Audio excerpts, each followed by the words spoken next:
Je vais vous dire quelque chose que vous n'avez probablement jamais entendu dans aucune émission de télévision, dans aucun magazine féminin, dans aucune conversation entre amis autour d'une bouteille de vin un vendredi soir.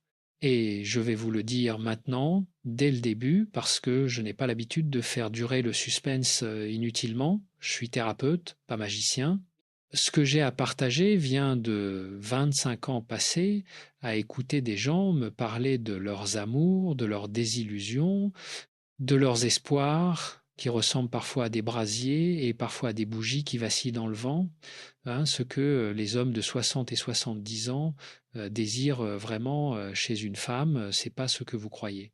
Et si vous restez jusqu'à la fin de cette vidéo, je vous promets non, je vous garantis que vous verrez vos relations sous un angle totalement nouveau, pas parce que je suis brillant, mais parce que la vérité, quand on la regarde en face, a cette propriété étrange de nous libérer. Avant d'aller plus loin, si vous ne l'avez pas encore fait, abonnez-vous à cette chaîne et dans les commentaires, dites-moi, est-ce qu'il vous est déjà arrivé de vous demander ce qu'un homme cherchait vraiment en vous? Pas ce qu'il disait chercher, ce qu'il cherchait vraiment. Écrivez-le, je lis tout. Parce que voilà le paradoxe de la vie amoureuse à partir d'un certain âge. On a accumulé des expériences, des cicatrices, une sagesse souvent chèrement payée, et pourtant on continue à chercher l'amour avec les cartes d'une époque révolue. On joue avec les règles de la trentaine quand on a 60 ans. On se demande s'il faut se montrer disponible ou mystérieuse, s'il faut faire semblant d'être moins intelligente pour ne pas l'effrayer, s'il faut cacher ses rides, son histoire, ses enfants adultes, ses genoux qui craquent dans les escaliers. Et pendant qu'on se pose toutes ces questions épuisantes, on passe complètement à côté de ce qui est en train de se passer réellement. Alors permettez-moi de commencer par une histoire vraie. Enfin, vraie avec les noms changés, parce que la déontologie existe même quand on fait des vidéos YouTube. Appelons-la Martine.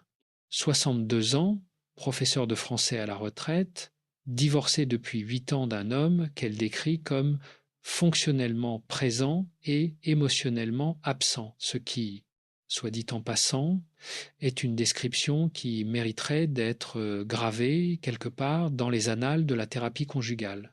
Martine est venue me consulter, non pas parce qu'elle souffrait d'une dépression, mais parce qu'elle venait de rencontrer quelqu'un, un homme de 67 ans, ingénieur retraité, et qu'elle était terrifiée. Pas amoureuse, terrifiée. Je ne sais plus comment faire, m'a-t-elle dit. J'ai oublié les codes. J'ai failli lui dire que les codes, justement, c'était exactement ce dont elle n'avait plus besoin, mais j'ai attendu. En thérapie cognitivo-comportementale, on apprend à ne pas sauter sur les conclusions comme un chat sur une pelote de laine. On écoute d'abord, on observe, et ce que j'observais chez Martine, c'était une femme qui avait passé 8 ans à reconstruire quelque chose d'extraordinaire, une vie à elle, une identité à elle, une façon d'être dans le monde qui ne dépendait plus de la validation d'un autre et qui, face à la possibilité d'aimer à nouveau, était prête à tout jeter par la fenêtre pour redevenir cette version anxieuse et incertaine d'elle-même qu'elle avait mis tant d'années à dépasser. Voilà la première chose que je veux que vous compreniez. Ce que les hommes de 60 et 70 ans ne désirent pas, c'est que vous redeveniez quelqu'un que vous n'êtes plus. Laissez-moi être plus précis, parce que la précision est la politesse de la vérité. Les hommes de cet âge, et je parle ici de ceux qui ont eux aussi fait un minimum de travail sur eux-mêmes, ce qui n'est pas universel, j'en conviens, ces hommes ne veulent plus séduire une façade. Ils ont eu la façade. Souvent, pendant des décennies, ils ont vécu avec des femmes qui jouaient un rôle, tout comme eux jouaient un rôle, et ils savent maintenant, intuitivement, viscéralement, à quel point c'est épuisant, à quel point c'est vide, à quel point l'amour de façade ressemble à ces maisons normandes que j'ai vues en Bretagne enfant, belles à regarder, mais froide à l'intérieur parce que personne n'y allume vraiment le feu. Ce qu'il désire, et je vais vous le dire directement parce que les détours sont une perte de temps pour tout le monde, il désire la présence, pas la perfection, la présence. Mais attendez, ne concluez pas trop vite, parce que la présence, dans le vocabulaire de la psychologie clinique, c'est quelque chose de beaucoup plus complexe et de beaucoup plus beau que ce que le mot suggère au premier abord. C'est pas juste être là physiquement, c'est pas juste sourire et poser des questions sur leur journée. La présence authentique, c'est ce que le chercheur John Gottman appelle la connexion émotionnelle, ce moment où deux êtres humains se retrouvent dans la même pièce mentale, sans masque, sans agenda caché, sans la comédie perpétuelle de je vais d'abord te montrer ma meilleure version.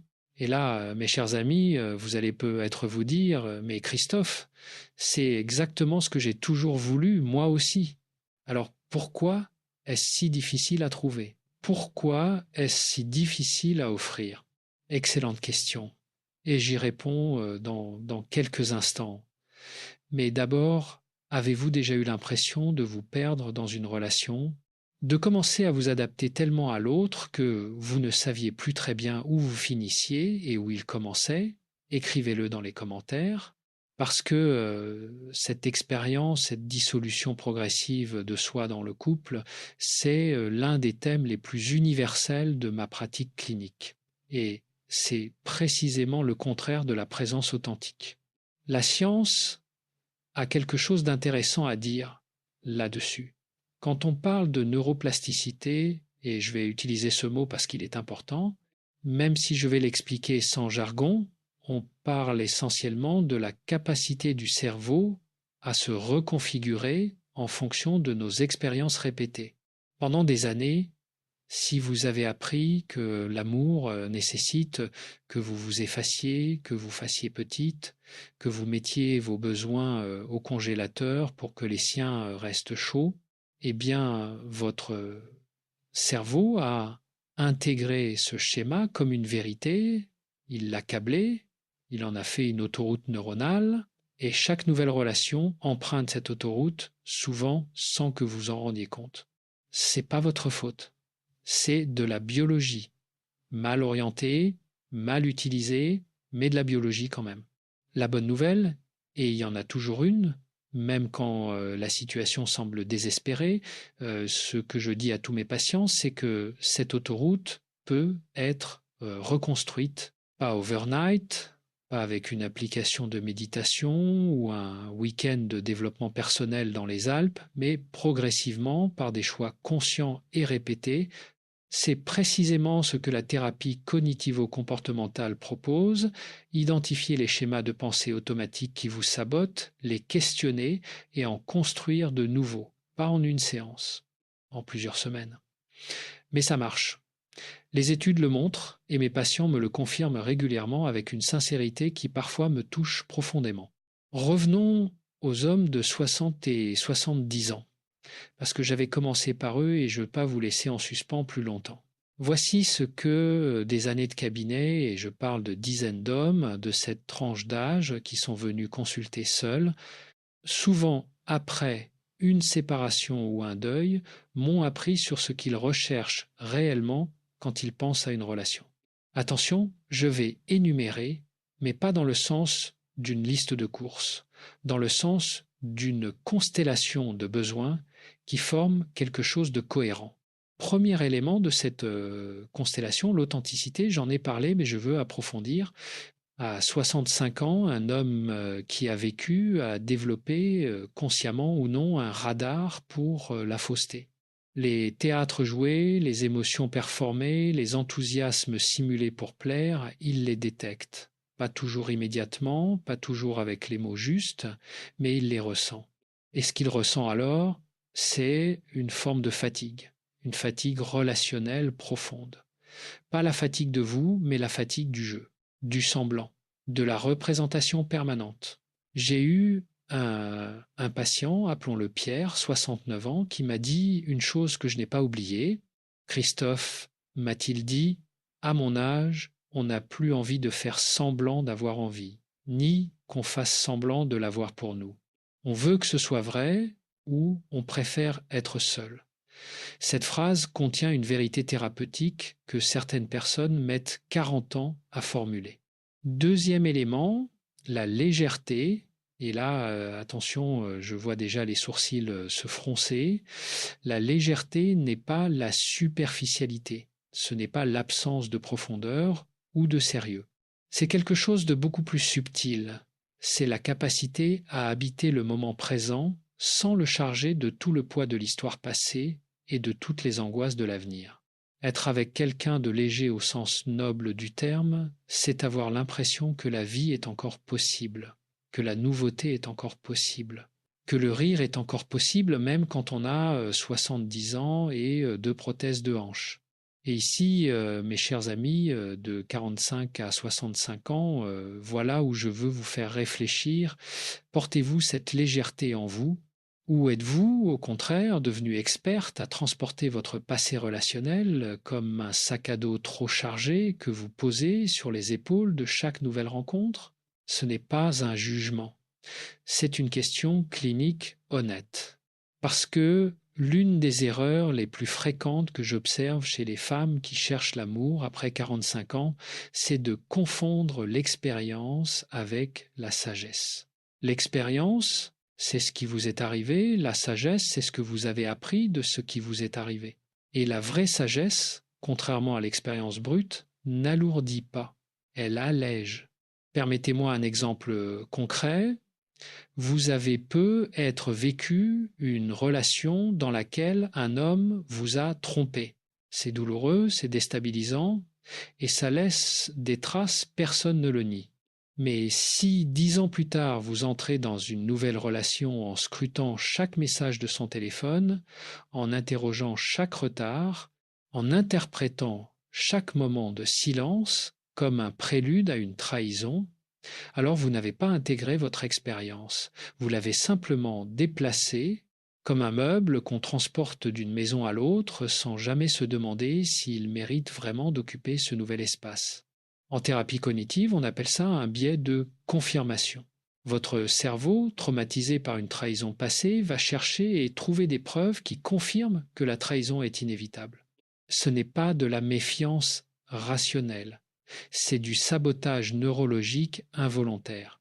Et l'homme de 65 ans en face de vous va le sentir, pas parce qu'il est particulièrement perspicace, mais parce que se sentir constamment suspect, c'est épuisant, et à un certain âge, on choisit la paix de l'âme plutôt que la passion compliquée. Voici un micro-exercice cognitif que je propose souvent à mes patientes en séance. Prenez une feuille de papier, oui, du papier, pas votre téléphone. Le papier a des vertus que les écrans n'ont pas, et divisez-la en 2 colonnes. Dans la première, listez tout ce que vous attendez d'un partenaire. Dans la seconde, listez tout ce que vous offrez. Puis, comparez. Pas pour vous juger, pour voir si l'équilibre est là. Parce que l'amour sain, ce que j'appelle l'amour rationnel, n'est pas une transaction, mais il n'est pas non plus un don unilatéral. C'est un échange de présence, un échange de vulnérabilité consentie.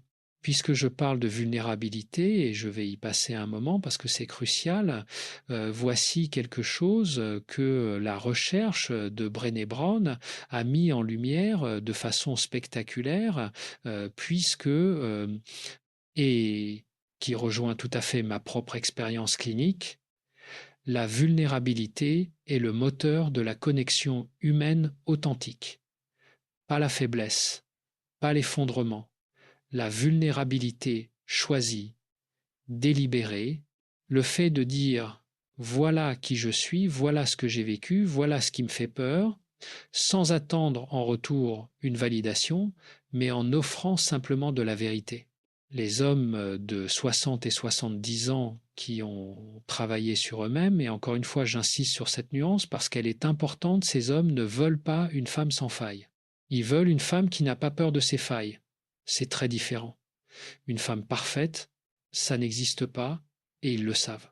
Mais une femme qui prétend être parfaite ou qui cache si soigneusement ses imperfections qu'on ne peut jamais vraiment la toucher, ça, ils ne le veulent plus. Ils ont déjà donné, appelons-elle Geneviève.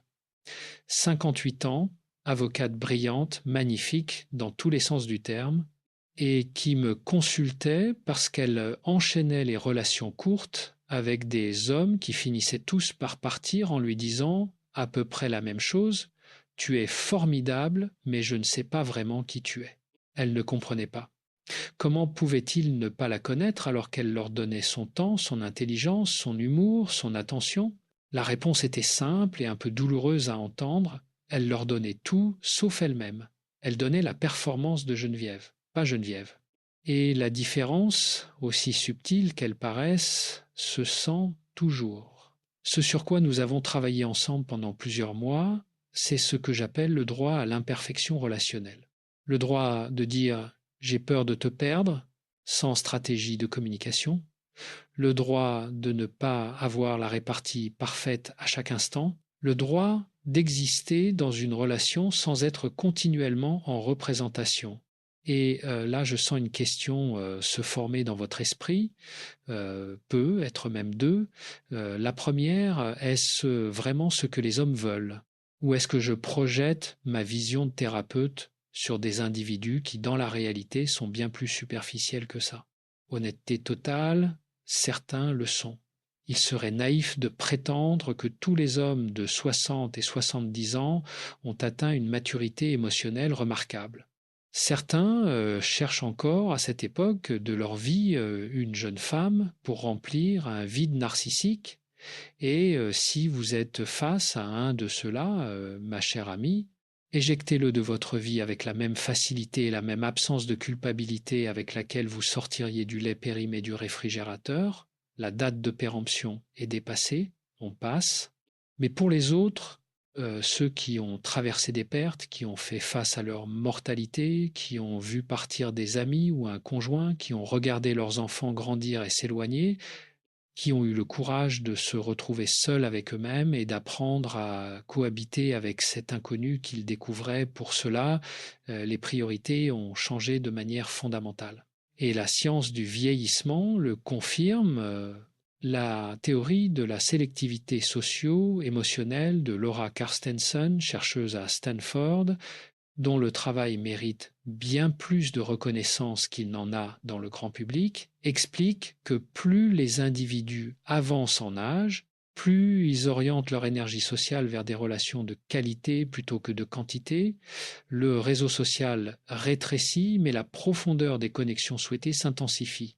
En termes simples, à 70 ans, on préfère une seule relation vraie à 10 relations de surface. On n'a ni le temps ni l'énergie de faire autrement, et souvent on n'en a plus envie. Ce glissement vers la profondeur, vers le vrai, vers l'essentiel, explique en grande partie ce que j'observe dans mon cabinet. Quand un homme de 68 ans cherche une compagne, il ne cherche pas une partenaire de jeu. Il cherche une compagne au sens littéral du terme, quelqu'un avec qui partager le pain et le reste. Permettez-moi d'aller un peu plus loin sur la question de l'attractivité, parce que je suis sûr que la question vous a traversé l'esprit, mais Christophe, et le physique, est-ce que les hommes de cet âge n'ont vraiment plus d'intérêt pour l'apparence? Soyons honnêtes, parce que l'honnêteté est ma façon préférée d'être respectueux. L'attraction physique existe encore à 60-70 ans, elle ne disparaît pas avec les cheveux blancs, mais, et c'est un mais considérable, la façon dont elle fonctionne change de manière radicale. À 20 ans, l'attirance est souvent essentiellement physique, instantanée, déclenchée par des signaux biologiques assez basiques liés à la reproduction. Le cerveau dit fertile et le corps suit. C'est de la biologie évolutive, pas de la poésie. À 70 ans, ce mécanisme ne disparaît pas entièrement, mais il est largement dépassé par d'autres facteurs. L'énergie vitale que projette une personne, son rapport à la vie, sa façon de rire, la façon dont elle écoute, la façon dont elle occupe l'espace non pas avec son corps mais avec sa présence. J'ai un collègue dermatologue, pas psychologue mais observateur remarquable de la nature humaine qui me disait il y a quelques années, Christophe, tu sais ce qui rend une femme de 60 ans désirable? Ce n'est pas la crème anti-rides, c'est qu'elle ait quelque chose à dire sur la vie. Je lui ai répondu que c'était une analyse exceptionnellement juste pour quelqu'un dont le métier consiste à regarder des épidermes. Il a ri. Et il avait raison. Les femmes qui rayonnent à 50, 60 ans, et il y en a, Dieu merci, il y en a de nombreuses rayonnent parce qu'elles ont décidé quelque chose. Elles ont décidé qu'elles avaient le droit d'exister pleinement dans leur corps actuel, dans leur vie actuelle, dans leur histoire actuelle. Elles ne sont pas en guerre contre le temps. Elles habitent le temps. Ce n'est pas un détail anodin. C'est une posture existentielle fondamentale. Et elle se voit, elle se ressent, elle attire. Voici ce que j'appelle en séance le piège du miroir déformant. La plupart des femmes d'un certain âge regardent leur propre image à travers le prisme de ce qu'elles étaient il y a 20 ans. Elles comparent, et bien sûr, la comparaison est cruelle parce qu'elle est injuste. Mais voici la question que je leur pose toujours, celle qui provoque souvent un silence précieux avant une réponse importante.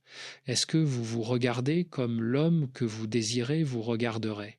Ou vous regardez-vous comme vous imaginez que la société vous regarde? Ce sont deux regards radicalement différents. Et le problème, le vrai problème, c'est que beaucoup de femmes ont si profondément intégré le regard de la société que leur propre regard interne lui est devenu identique. Elles s'autocensurent avant même que quiconque les juge. La thérapie cognitive travaille sur ce qu'on appelle les schémas précoces inadaptés, ces croyances fondamentales sur soi-même qu'on développe souvent dès l'enfance ou l'adolescence et qui filtrent toute notre expérience adulte. Je ne suis pas assez bien, je dois être parfaite pour être aimée. Si je montre ma vraie nature, on me quittera. Ces schémas ne disparaissent pas spontanément avec l'âge. Ils se camouflent. Ils deviennent plus sophistiqués. Mais ils sont là, agissant en coulisses, sabotant des relations qui auraient pu être belles. La bonne nouvelle, je reviens à elle encore une fois, parce que dans ce métier, l'espoir n'est pas une option, c'est une nécessité, la bonne nouvelle, c'est qu'on peut les identifier, les nommer et les modifier. Pas les effacer, je ne vends pas de l'illusionnisme thérapeutique, mais les assouplir suffisamment pour qu'ils ne dirigent plus votre vie à votre insu. Revenons à cette femme extraordinaire qu'était Martine, ma patiente professeure de français. Lors de notre troisième séance, elle m'a dit quelque chose qui résume mieux que n'importe quelle théorie ce dont on est en train de parler. J'ai réalisé que pendant toute ma vie adulte, m'a-t-elle dit, j'ai aimé les gens en me demandant si j'étais à la hauteur de leur amour. Et ça m'a épuisé. Maintenant, je veux essayer quelque chose de différent. Aimer en me demandant si leur présence est à la hauteur de ma vie. J'ai noté cette phrase mot pour mot, non par habitude professionnelle, mais parce qu'elle m'a touché profondément, parce qu'elle contient en deux phrases tout ce que j'essaie de transmettre depuis des années. Hein. L'amour sain ne commence pas par « suis-je assez bien ?» Il commence par « est-ce que cette relation m'aide à être qui je veux être ?» Ce changement de perspective de l'auto, évaluation anxieuse à l'évaluation lucide de la relation, est l'un des grands pivots que j'observe chez les femmes qui construisent des relations épanouissantes après la cinquantaine. C'est pas de l'égoïsme, c'est de la santé mentale. La différence est capitale et les hommes le sentent. Je reviens sur ce point parce qu'il est central. Un homme de 65 ans qui est lui-même dans un processus de clarification de ce qui compte vraiment pour lui, et beaucoup d'entre eux le sont. Même s'il ne l'exprime pas avec ses mots, cet homme est attiré, magnétiquement attiré, par une femme qui a elle aussi fait cette clarification, qui sait ce qu'elle veut. qui n'a plus besoin de l'amour pour exister, mais qui choisit l'amour parce que ça enrichit une existence déjà bien remplie. C'est ce que j'appelle dans mes conférences passer de l'amour béquille à l'amour tremplin. La béquille comble un manque, le tremplin amplifie quelque chose qui existe déjà. Et deviner lequel des deux est durable. Deviner lequel des deux, à 60 ou 70 ans, les deux partenaires ont envie de construire. Voici un moment où j'aimerais vous poser une question directe et j'aimerais vraiment que vous y réfléchissiez avant de défiler vers la prochaine vidéo. Est-ce que vous vous aimez suffisamment pour ne pas avoir besoin d'être aimé? Ce n'est pas une question rhétorique. Ce n'est pas un paradoxe zen. C'est une question clinique sérieuse parce que la réponse détermine en grande partie la qualité des relations que vous attirez et que vous acceptez dans votre vie. Quand l'amour de soi est fragile, quand il dépend des validations externes des compliments de l'autre, de sa disponibilité, de son approbation, alors on entre dans chaque relation avec une forme de famine émotionnelle. Et la famine émotionnelle, aussi compréhensible qu'elle soit, fait souvent des ravages. Elle pousse à accepter des miettes quand on mérite un repas complet, elle pousse à tolérer ce qui ne devrait pas être toléré, elle pousse à rester là où on devrait partir. Les hommes de 60 et 70 ans, encore une fois, ceux qui ont travaillé sur eux-mêmes, détectent cette famine et, paradoxalement, elle ne les attire pas, elle leur fait peur, pas par cruauté, mais parce qu'ils savent souvent de l'intérieur ce que c'est que d'aimer quelqu'un de famélique émotionnellement. Ils savent à quel point c'est lourd, à quel point c'est impossible à satisfaire, à quel point ça finit par épuiser les deux parties. Ce qu'ils désirent, en revanche, et je reviens au cœur du sujet, comme on revient à la maison après un long voyage, c'est une femme nourrie, nourrie de sa propre vie, de ses propres amitiés, de ses propres passions, de sa propre façon de se regarder dans le miroir sans grimace de dégoût ou de déni, une femme qui a quelque chose à donner parce qu'elle a d'abord quelque chose à elle. Ici, je veux introduire un concept important, la théorie de l'attachement. Et je vais le faire sans vous assommer avec tout l'appareil théorique de Bowlby et Ainsworth, parce que ce n'est pas l'objet de cette vidéo. Ce que vous devez retenir, c'est ceci. Les styles d'attachement, la façon dont nous nous lions aux autres, se forment dans l'enfance, mais ils ne sont pas figés pour toujours. Et à cet âge, après tout ce que vous avez vécu, vous avez une opportunité unique de conscientiser votre style d'attachement et de le faire évoluer vers ce qu'on appelle un attachement sécure. L'attachement sécure, c'est exactement ce que ça dit, une façon de s'attacher à l'autre qui ne repose pas sur la peur de l'abandon. Une façon d'aimer qui n'a pas besoin de contrôler l'autre pour se sentir en sécurité. Une façon d'être en relation qui permet à chacun de garder son espace propre, ses propres racines, tout en construisant un espace commun. Et voici quelque chose de fascinant que la recherche montre. Les personnes qui développent un attachement sécure attirent statistiquement des partenaires plus sains, comme si la sécurité intérieure émettait une fréquence que certaines personnes reçoivent et sont attirées par elle. Ce n'est pas de la magie, c'est de la cohérence. Les personnes équilibrées cherchent d'autres personnes équilibrées. Et les personnes en crise intérieure ont tendance à trouver d'autres personnes en crise intérieure, non par masochisme, mais par familiarité. On reconnaît ce qu'on connaît. Voilà pourquoi la question la plus importante à se poser avant de chercher un partenaire n'est pas comment est-ce que je le trouve, mais qui est-ce que je suis en ce moment. C'est une question plus difficile, elle demande de l'honnêteté, parfois du courage, parfois un peu d'aide professionnelle, mais c'est la seule question qui oriente vraiment le reste. Laissez-moi vous parler d'un autre patient. Appelons-le Alain. 64 ans, divorcé 2 fois, venu consulter non pas pour dépression, mais pour ce qu'il appelait lui-même une incompréhension fondamentale avec le genre féminin. Il était convaincu que les femmes voulaient des hommes forts, décidés, imperméables aux émotions. Il avait passé sa vie à jouer ce rôle et s'étonnait maintenant de se retrouver seul et, au fond, plutôt vide. Ce qui a été révélateur pour lui et ce que j'aimerais partager avec vous, parce que ça éclaire le sujet des deux côtés, c'est le moment où il a compris que ce qu'il cherchait chez une femme était exactement ce qu'il refusait d'être lui-même. Quelqu'un de vrai, quelqu'un qui pouvait dire j'ai peur ou j'ai besoin de toi sans que le monde s'effondre. Quelqu'un qui pouvait exister dans sa vulnérabilité, sans honte. Il cherchait chez une femme ce qu'il n'avait pas encore développé en lui.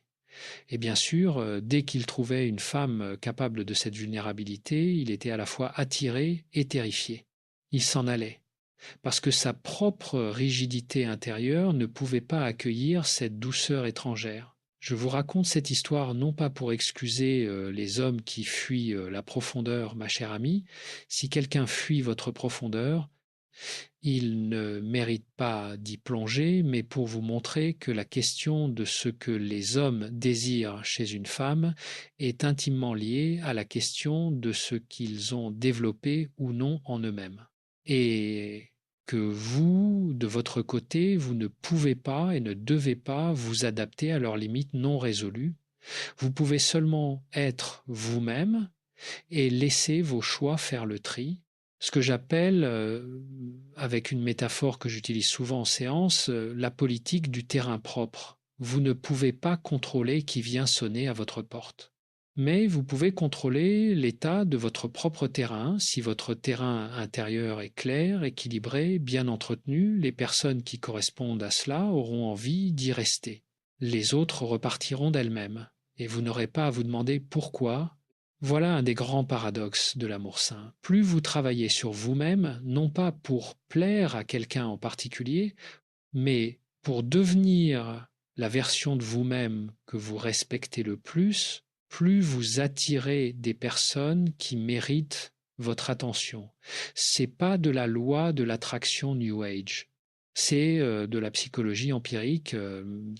Les états intérieurs modifient les comportements modifient les interactions modifient les résultats. Maintenant, je veux aborder quelque chose qui me tient à cœur et sur lequel je m'exprime peut être moins souvent que je ne le devrais, la sexualité après 60 ans. Je sais que le sujet peut sembler tabou dans certains contextes, mais en cabinet, il est omniprésent et il mérite d'être traité avec la même honnêteté que le reste. Les hommes de 60 et 70 ans ont une sexualité différente de celle de leurs 30 ans, moins urgente, moins axée sur la performance, souvent beaucoup plus orientée vers la tendresse, la lenteur, la présence corporelle, mais une sexualité bien vivante.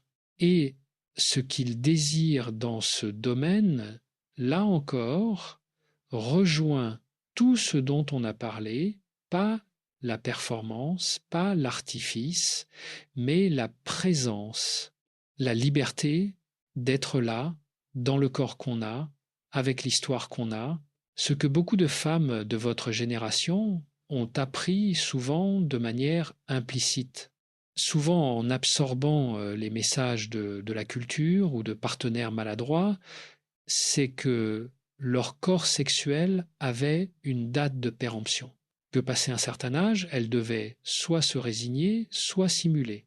C'est l'une des croyances les plus destructrices que je rencontre et aussi l'une de celles qui se déconstruisent le plus facilement quand on lui applique un peu de pensée rationnelle. Votre corps n'est pas en train de mourir, il est en train de changer et le changement peut être habité avec curiosité plutôt qu'avec honte. Les femmes qui ont fait ce travail-là, qui ont réappris à habiter leur corps, sans le comparer à ce qu'il était, rapportent souvent une vie intime beaucoup plus riche et satisfaisante à 60 ans qu'elle ne l'était à 40. Pas parce que la mécanique est meilleure, parce que la présence est plus complète. Et les hommes le ressentent. Encore une fois, une femme qui est dans son corps, qui n'est pas en train de se regarder de l'extérieur, de compter ses défauts mentalement, de gérer son anxiété esthétique pendant l'intimité, cette femme est infiniment plus attractive qu'une femme techniquement parfaite mais mentalement absentes, toujours, sans exception dans mon expérience clinique. Voici quelque chose que j'ai envie de vous offrir maintenant, pas comme un slogan, mais comme une invitation réelle à la réflexion. Fermez les yeux une seconde si vous le pouvez. Pensez à la version de vous-même dans laquelle vous vous sentez la plus entière, la plus authentique, la plus présente. Peut être que c'est quand vous êtes dans la nature, peut être quand vous cuisinez pour des gens que vous aimez, peut être quand vous lisez ou que vous dansez ou que vous jardinez ou que vous ayez une conversation qui dure jusqu'à minuit avec une amie qui vous connaît depuis 30 ans. Cette version de vous, cette femme-là, c'est celle que vous devriez apporter dans chaque nouvelle relation, pas la version qui fait des efforts pour être acceptable. Celle qui n'a pas besoin d'efforts pour être pleinement elle-même, c'est ça que les hommes de 60 et 70 ans, ceux qui valent la peine, cherchent, pas la perfection, la plénitude. Je veux maintenant vous parler d'un concept qui est central dans ma pratique et que j'appelle de façon un peu provocatrice, j'en suis conscient, la tyrannie de la disponibilité. Vous connaissez probablement quelqu'un peut être vous-même qui, dans les relations amoureuses, devient hyper disponible, répond à tous les messages instantanément, annule ses propres plans pour correspondre à ceux de l'autre, adapte ses opinions, ses goûts, ses disponibilités pour ne jamais contrarier, ne jamais décevoir, ne jamais risquer le déplaisir de l'autre. Cette disponibilité totale ressemble à de l'amour, elle ressemble à du dévouement. Mais ce qu'elle est en réalité, c'est souvent de la peur. La peur que si on se montre indépendante, si on a sa propre vie, si on dit non, ce soir je ne peux pas, l'autre partira. Cette peur est un résidu d'attachement anxieux et elle produit exactement ce qu'elle cherche à éviter. Elle étouffe l'autre, elle crée une dynamique de dépendance qui finit par devenir insupportable pour les deux parties et elle fait de vous quelqu'un qui n'a pas de vie propre, ce qui, permettez-moi d'être direct, n'est pas particulièrement attirant. Un homme de 65 ans qui a sa propre vie, ses habitudes, ses amis, ses passions, son rythme, ne cherche pas une femme qui va tout mettre de côté pour lui. Il cherche une femme qui a, elle aussi, sa propre vie. Qui peut faire de la place pour lui sans sacrifier ce qu'elle est?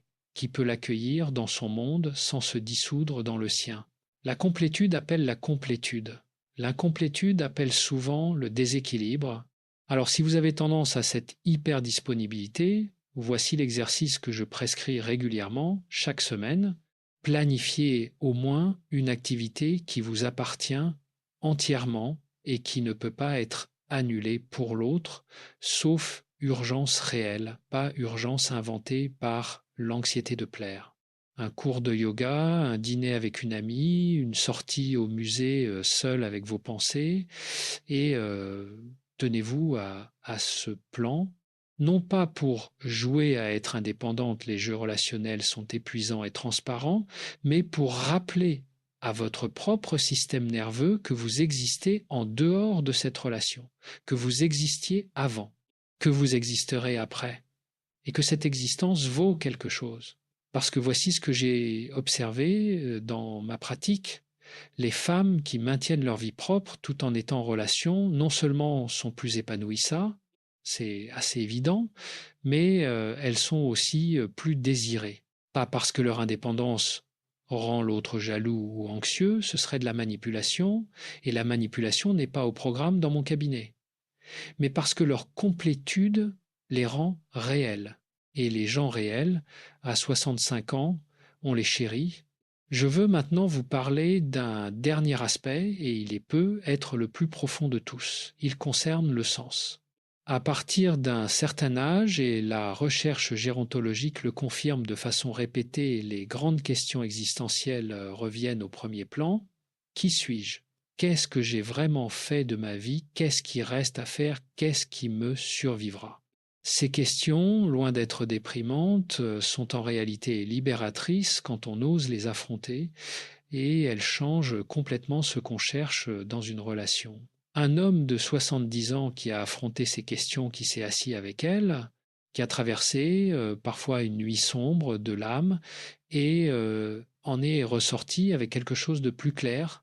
Cet homme cherche une compagne de route, quelqu'un avec qui continuer le voyage.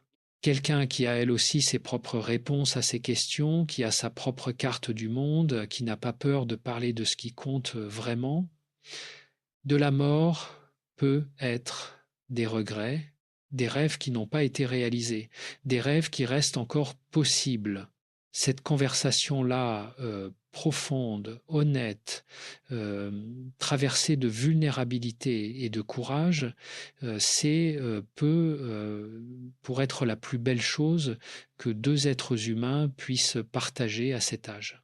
Et les couples qui la partagent, qui peuvent être ensemble et parler de ce qui compte vraiment, sans censure, sans stratégie, sans peur du jugement, ces couples-là ont quelque chose que la plupart des gens cherchent toute leur vie sans jamais le trouver. La vraie intimité. Pas l'intimité physique, même si elle compte, l'intimité des âmes. Cette façon d'être avec quelqu'un est de savoir qu'on peut tout dire, que l'autre ne partira pas, qu'il ou elle peut entendre le meilleur et le pire. Et rester là quand même, pour construire cette intimité, il faut d'abord l'avoir avec soi-même. C'est un passage obligé. On ne peut pas offrir à l'autre ce qu'on ne s'est pas d'abord offert à soi-même. Et s'offrir cette intimité intérieure, se connaître vraiment, s'accepter vraiment avec l'histoire qu'on a, les cicatrices qu'on a, les forces qu'on a souvent sous-estimées, c'est le travail de toute une vie. Mais c'est le plus beau travail qui soit. J'arrive vers la fin de ce que j'avais à partager aujourd'hui et je veux vous donner quelque chose de concret avant de vous laisser. Un retour pour cette semaine, j'aime les défis pratiques parce qu'une idée sans action reste une idée et une idée reste dans la tête tandis qu'une action change une vie. Cette semaine, faites ceci. Prenez un carnet, un vrai carnet, pas votre téléphone, et écrivez les réponses à ces 3 questions. La première, qu'est-ce que j'apporte dans une relation que personne d'autre ne peut apporter de la même façon? Non pas ce que vous croyez devoir apporter, ce que vous apportez vraiment naturellement quand vous êtes pleinement vous-même. La deuxième, qu'est-ce que j'ai toléré dans mes relations passées que je ne veux plus jamais tolérer? Soyez précise. Pas les hommes qui ne respectent pas trop vague. Les comportements précis, les schémas précis. La troisième question, et c'est la plus difficile, qu'est-ce que je dois changer en moi pour attirer et maintenir les relations que je dis vouloir? Cette troisième question est difficile parce qu'elle implique de regarder sa propre responsabilité dans ces schémas relationnels. Pas pour se blâmer encore une fois, se blâmer n'est utile à personne, mais pour identifier les leviers qui sont entre vos mains, parce que les leviers qui ne sont pas entre vos mains, vous ne pouvez pas les actionner. Ceux qui le sont, vous pouvez. Et c'est suffisant pour commencer à construire quelque chose de différent. Christophe André ne vous vendra jamais un raccourci, parce qu'il n'y en a pas. Ce qu'il peut vous offrir, c'est une carte, pas le chemin est le vôtre, il est unique, il porte vos empreintes et personne d'autre ne peut le marcher à votre place. Mais une carte qui vous aide à voir là où vous êtes, à identifier là où vous voulez aller et à comprendre quelques-unes des dynamiques qui jouent entre les deux. Vous méritez d'être aimé, vous méritez d'aimer, et permettez-moi de finir avec une vérité que je tiens pour fondamentale. Vous méritez de ne pas confondre les deux. Être aimé et aimer sont deux expériences distinctes qui doivent coexister dans un amour sain. L'une sans l'autre est incomplète. Et à votre âge, vous avez toute la maturité, toute la sagesse, toute la profondeur nécessaire pour vivre les deux simultanément. Alors si cette vidéo vous a apporté quelque chose, une pensée, une question, une reconnaissance, faites une chose pour moi. Abonnez-vous à cette chaîne si vous ne l'avez pas encore fait. Partagez cette vidéo avec une amie qui, vous le sentez, en a besoin en ce moment, vous savez laquelle. Et dans les commentaires, racontez-moi quelle est la chose que vous avez décidé de ne plus tolérer dans vos relations. Je lis chaque commentaire, vraiment, parce que ce que vous vivez m'importe et parce que parfois, mettre les mots sur quelque chose dans l'espace public, c'est la première étape pour le changer dans l'espace privé. On se retrouve très bientôt. Prenez soin de vous, pas de manière abstraite, mais concrètement, ce soir, cette semaine.